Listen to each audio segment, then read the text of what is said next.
Walter Harris never saw it coming. One moment he was standing in his kitchen, the aroma of fresh coffee filling the air, sunlight streaming through the window onto the faded linoleum. The next, the world spun violently, and his legs buckled beneath him. He crashed to the floor, the mug shattering, hot liquid splashing across his hand. For a few seconds he was aware of the pain, the distant sound of his own ragged breathing, and then nothing. When he opened his eyes again, the world was a blur of fluorescent lights and urgent voices. Paramedics hovered over him, their faces tight with concern, the shrill beep of a heart monitor echoing in his ears. "Stay with us, sir," someone said, but Walter's mind drifted in and out, memories flickering like old film reels. His son's first steps, his late wife's laughter, the quiet pride of a life built from nothing. The ambulance ride was a haze, sirens wailing, the city rushing past in streaks of red and blue.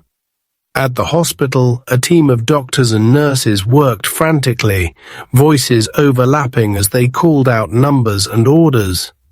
Somewhere in the chaos, a nurse found his wallet and phone, flipping through for an emergency contact. She dialed the number marked "Son," her voice trembling as she explained the situation. "Your father's in critical condition. You should come right away." On the other end, Walter's son, David, sounded distracted, almost annoyed. "We can't come right now.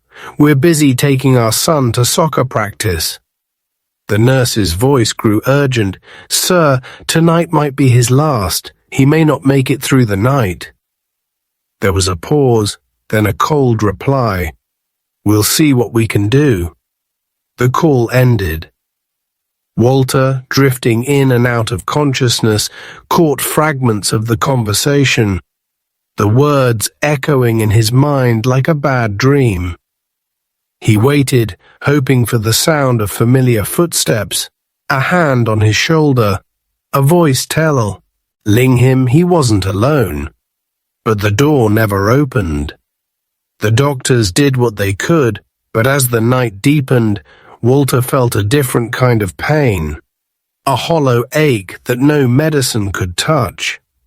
He realized, with a clarity sharper than any scalpel, that he was truly alone.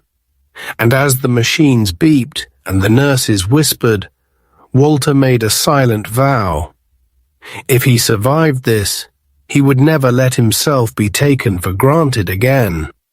The world outside moved on, but inside that hospital room a new chapter was beginning, one fueled not by bitterness, but by a quiet, unbreakable resolve. The hours crawled by in the hospital room, each minute marked by the steady, indifferent beep of the heart monitor and the soft shuffle of nurses' shoes in the hallway. Walter lay in the narrow bed, the sterile sheets pulled up to his chest, staring at the ceiling tiles as the world outside faded into darkness. He listened to the sounds of life continuing just beyond his door, laughter from a visiting family, the gentle murmur of a doctor comforting a patient, the distant ring of a phone. But for Walter, there was only silence and the ache of abandonment. He tried to convince himself that David and his wife would walk through the door at any moment, that they would realize what was at stake and rush to his side. But as the night deepened, hope gave way to resignation. A nurse came in to check his vitals, her eyes kind but tired. "Any family coming tonight, Mr. Harris?" she asked softly. Walter managed a weak smile, shaking his head. "They're busy," he whispered, the words tasting bitter on his tongue. The nurse squeezed his hand, her sympathy genuine, but it only made the emptiness sharper. Later, the hospital chaplain stopped by, offering a quiet prayer and a gentle reminder that he was not truly alone. Walter closed his eyes, letting the words wash over him. But the comfort was fleeting. He thought of his late wife, of the promises they'd made to always be there for each other, and wondered where it had all gone wrong. He remembered David as a boy, eager, loving, always wanting to make his father proud. When had that boy become a man who could ignore a call for help? The pain in Walter's chest was more than physical. It was the ache of a heart breaking in slow motion. As midnight approached, he drifted in and out of sleep, haunted by dreams of empty rooms and unanswered phones. Each time he woke, he glanced at the door, hoping for a miracle. But the only visitors were the nurses, their faces blurring together in the dim light. In the quietest hours, Walter made a decision. If he survived this night, he would not waste another day waiting for people who didn't value him. He would take control of his own story, no matter how much it hurt. The loneliness was a crucible, burning away the last traces of denial and leaving behind something harder, sharper, and more determined. As dawn crept through the window, painting the walls with pale gold, Walter felt a strange sense of peace. He had faced the darkness alone and survived. Whatever came next, he would meet it on his own terms. The doctors called it a miracle. By sunrise, Walter's vitals had steadied, and the crisis that had nearly claimed his life began to recede like a bad dream. The nurses marveled at his resilience, and even the attending physician, a man not given to sentiment, patted Walter's shoulder and said, "You're tougher than you look, Mr. Harris."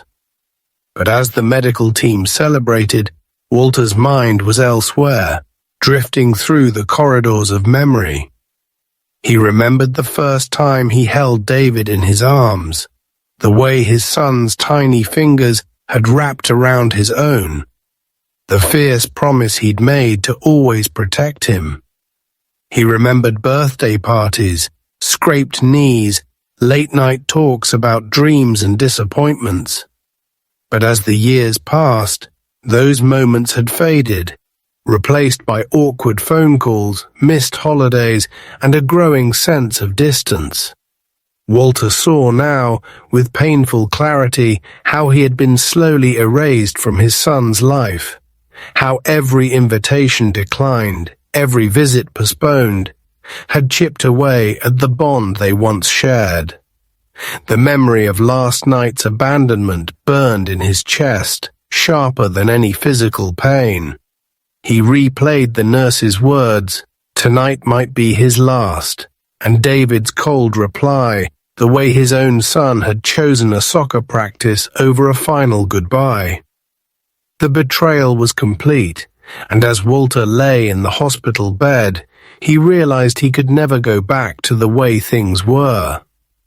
He would not beg for love or chase after people who saw him as an obligation. Instead, he began to plan, quietly and methodically, for a future where he would never be taken for granted again. He asked the nurses for a notepad and pen, jotting down thoughts between blood pressure checks and medication rounds. He made a list of people who had shown him kindness, neighbors who brought soup, friends who called just to check in, the hospital staff who treated him like family. He thought about the legacy he wanted to leave, the message he wanted to send to those who had failed him. Each day, as his strength returned, Walter's resolve hardened. He would rewrite his will, change his emergency contacts, and ensure that his final act would be one of dignity and self-respect. The old Walter, the man who waited by the phone, hoping for a call that never came, was gone. In his place was someone new. a man who understood the true value of loyalty and who was ready to take back control of his own story. As the days passed and his body healed, Walter's spirit grew stronger. He was no longer a victim of neglect, but the quiet architect of his own revenge, a revenge not of anger, but of silent strategic and intellectual payback. And as he watched the sun set through the hospital window, Walter smiled to himself, knowing that the best chapters of his life were still to be written. Each day in the hospital brought a new wave of visitors for the other patients. Daughters with flowers, grandchildren with handmade cards, old friends with stories and laughter that filled the sterile halls with warmth.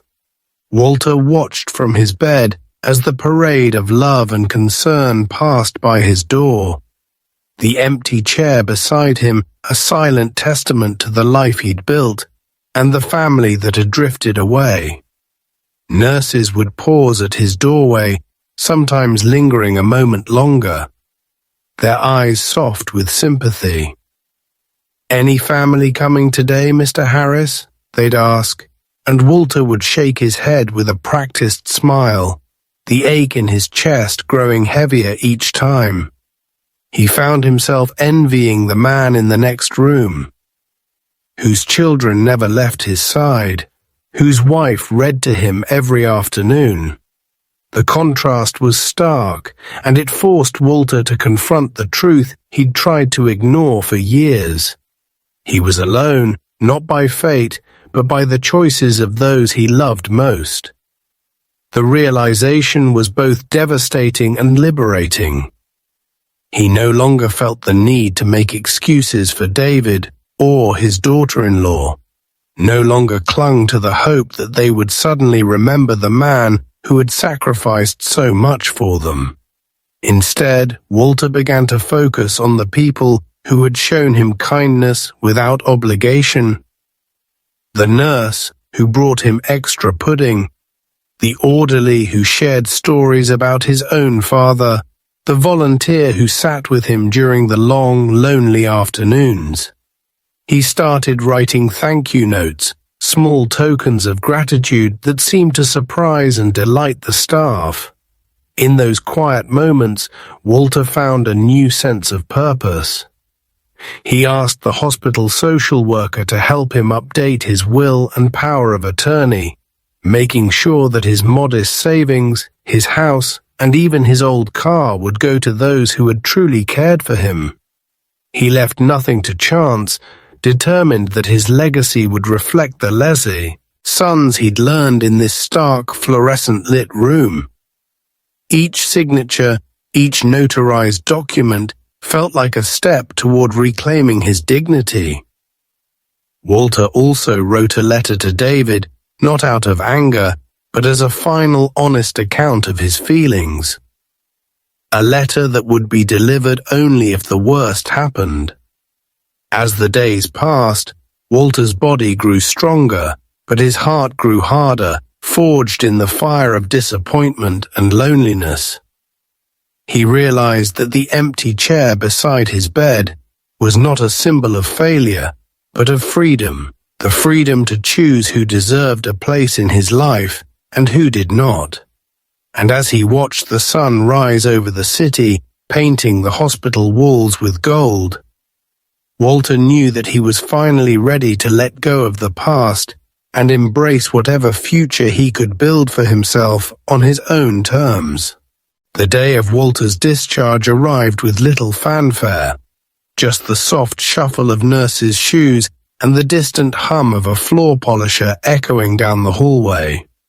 Walter sat on the edge of his hospital bed, dressed in his own clothes for the first time in days, feeling the weight of the moment settle over him. He looked around the room, at the faded get-well cards from neighbors, the wilted flowers from a church volunteer, the empty visitor's chair that had become a symbol of everything he'd lost and everything he was about to reclaim. The nurse who had cared for him most often, Maria, came in to check his vitals one last time. "You sure you don't want us to call your family, Mr. Harris?" she asked gently.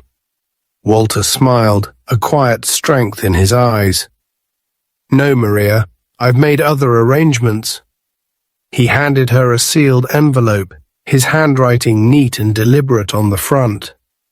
"For David and Emily, if they come." Inside was the letter he'd written, the one that explained everything. The pain of their absence, the choices he'd made, and the new will that left his estate to those who had shown him true kindness. He'd met with the hospital social worker and a notary just the day before, making sure every detail was legal and airtight. His house, his savings, even his old watch, all of it would go to the people who had been there when he needed them most. Walter felt no bitterness, only a deep, quiet satisfaction. He left a second note for Maria and the staff, thanking them for their care and explaining that he would be starting a new chapter, one where he was surrounded by people who valued him. As he walked out of the hospital, the spring air felt fresh and full of promise. He took a cab to a small apartment he'd rented across town, a place where no one knew his name or his story.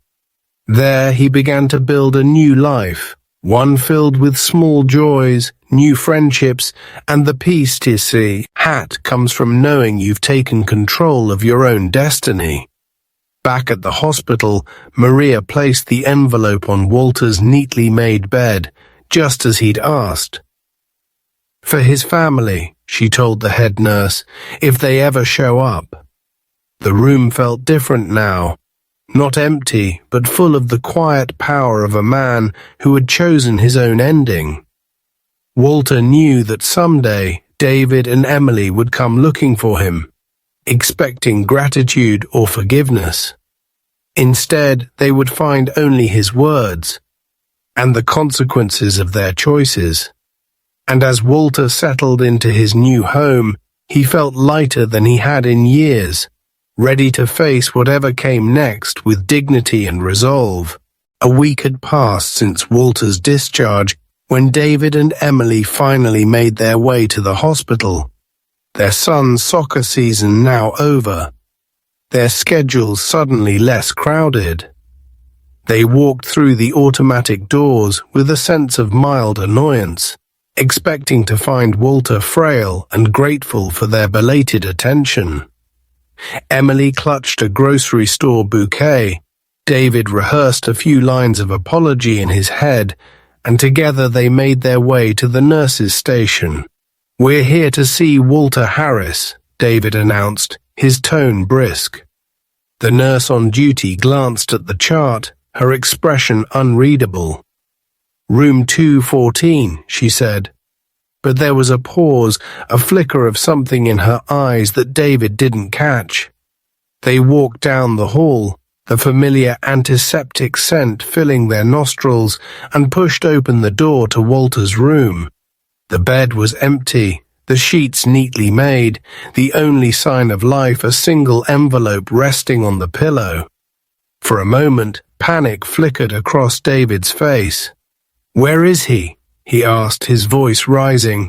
Emily's hands shook as she picked up the envelope, her name and David's written in Walter's careful script.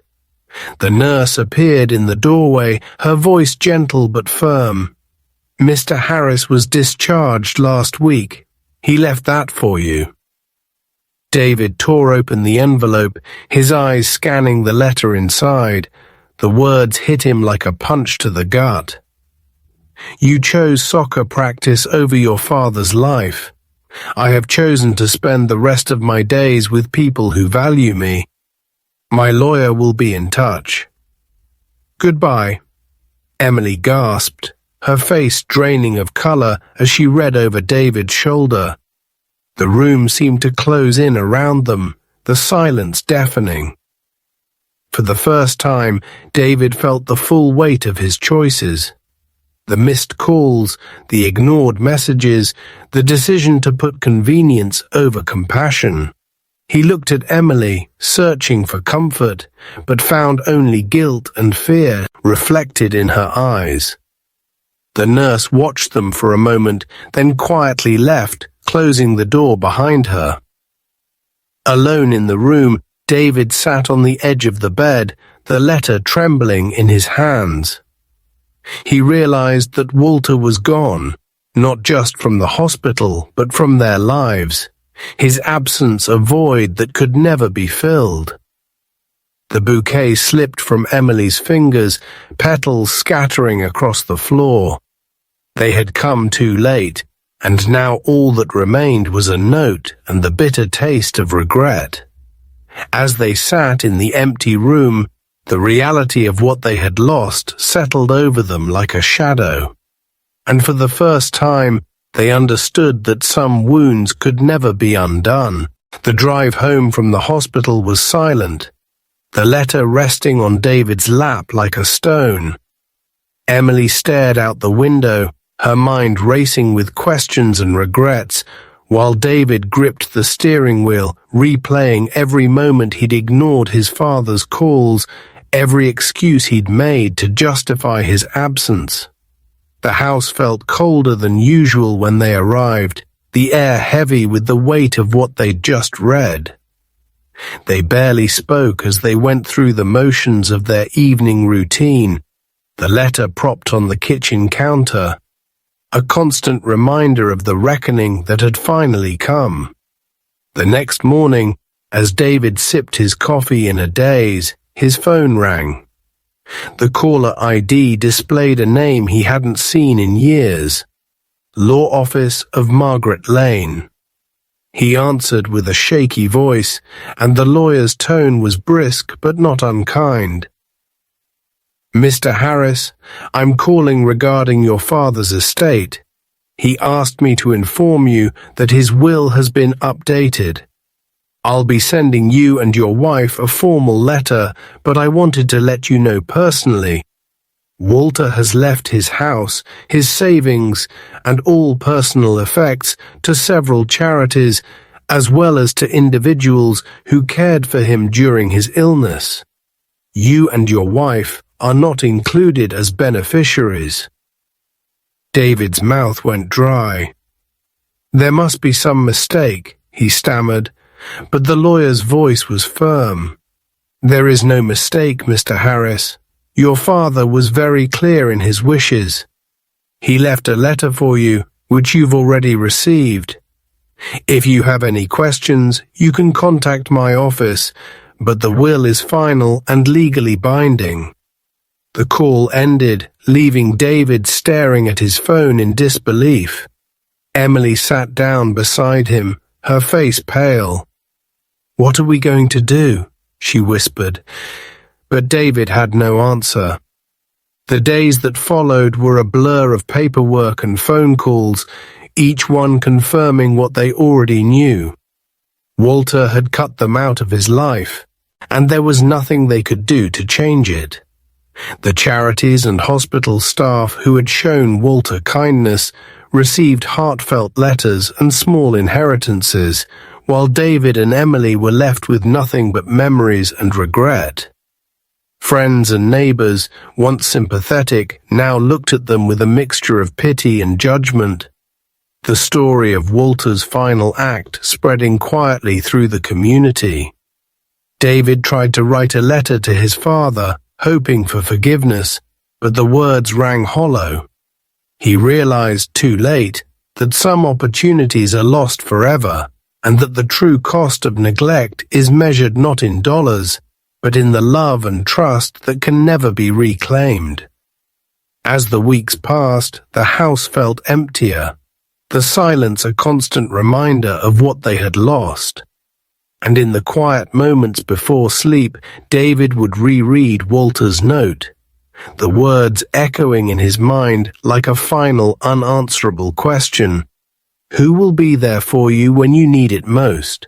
While David and Emily struggled with the cold reality of their loss, Walter was quietly building a new life that felt more vibrant and meaningful than anything he'd known in years.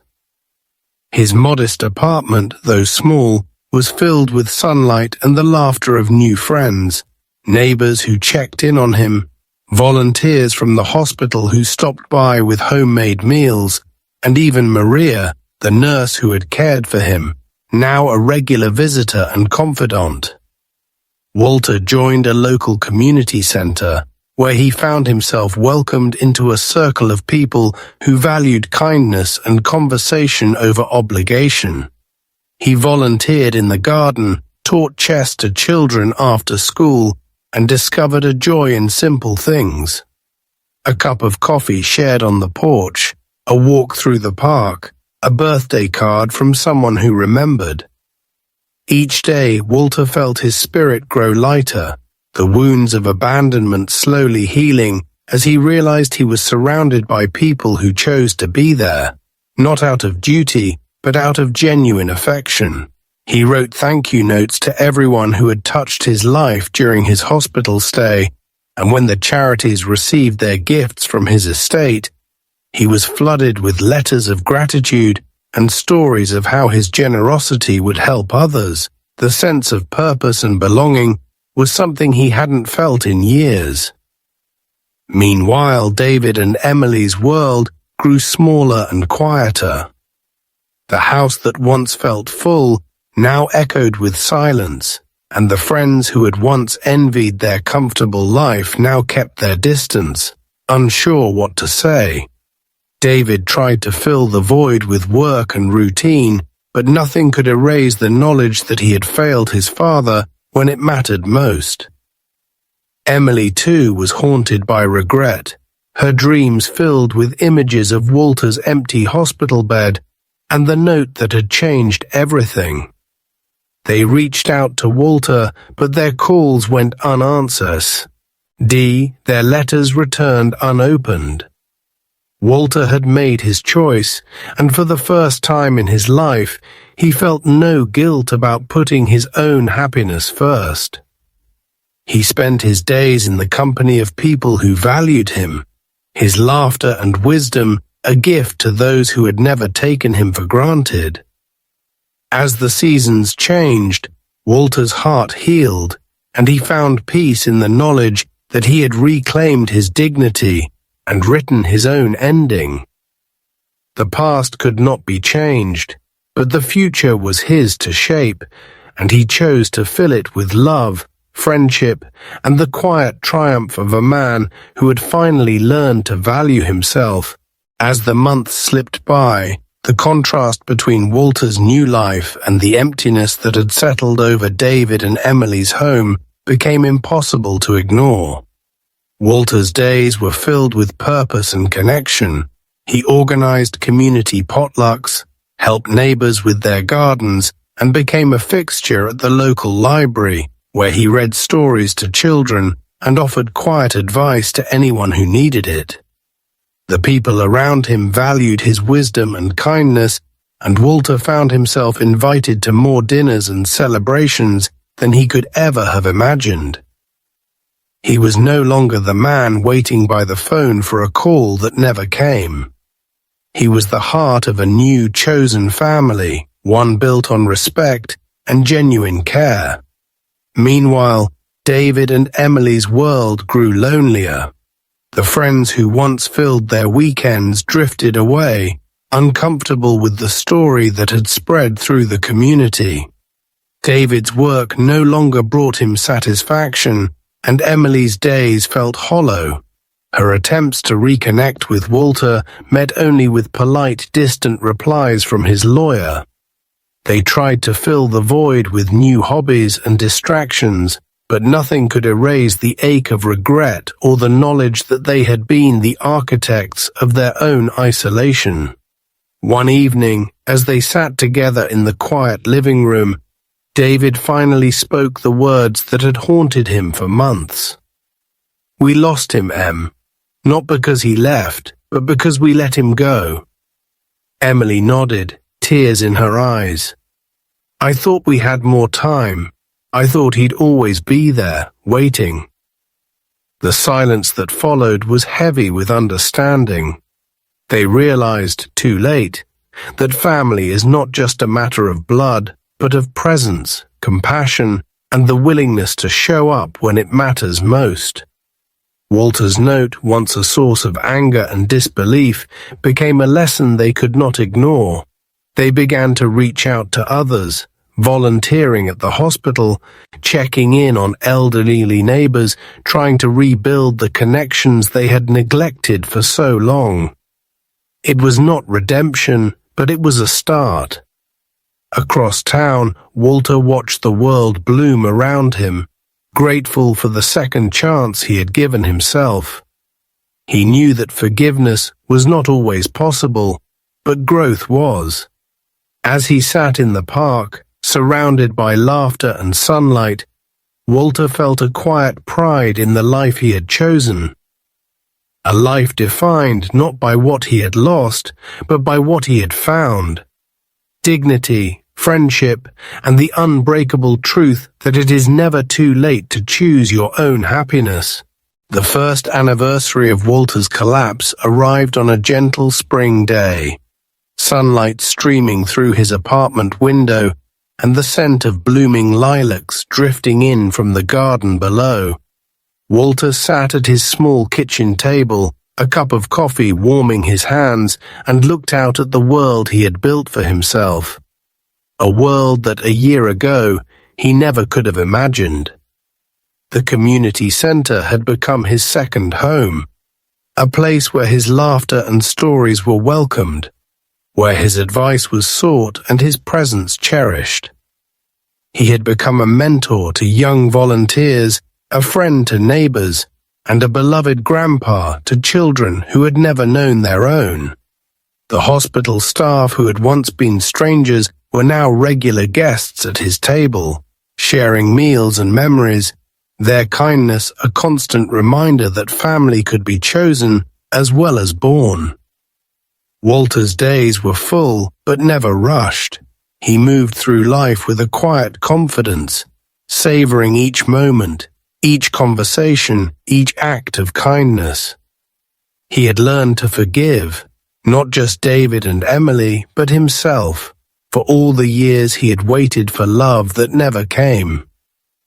He understood now that dignity was not something others could give or take away, but something he could claim for himself every single day.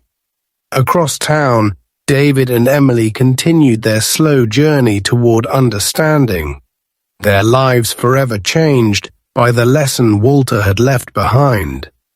They volunteered, reached out to old friends, and tried to live with more intention, but the ache of regret never fully faded.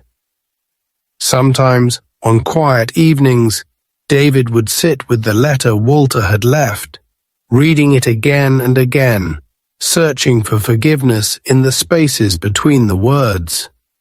Walter, for his part, wished them well, but no longer waited for their calls. He had found peace in the life he had chosen, surrounded by people who valued him for who he was, not for what he could give.